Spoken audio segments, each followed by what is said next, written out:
Núna ætla ég að taka fyrir dæmi nr. 104. Þar meðalþrýstingurinn gefinn 13 bar.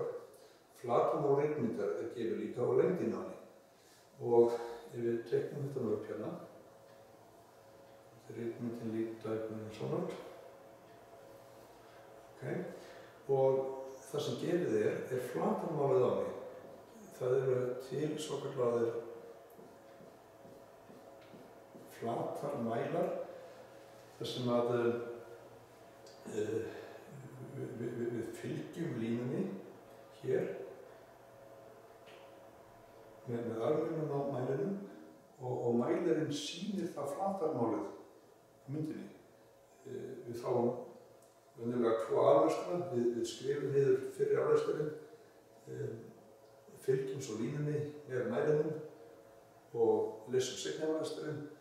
Mismunurinn á milli talnanna það flatarmálið á myndinni í fermillimetrum.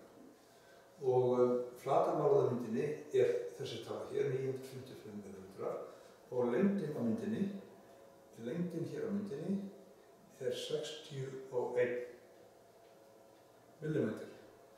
Og þið sjáum að ef við deilum með lengdinni upp í flatarmálið, þá hljótum við að fá meðaltalshæðina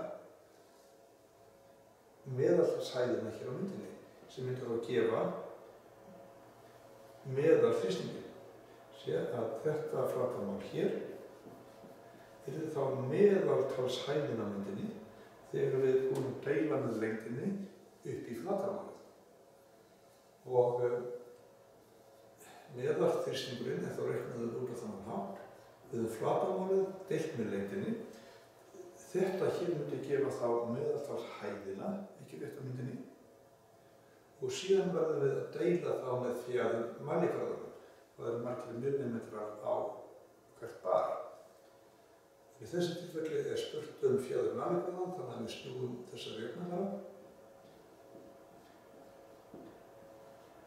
Svona.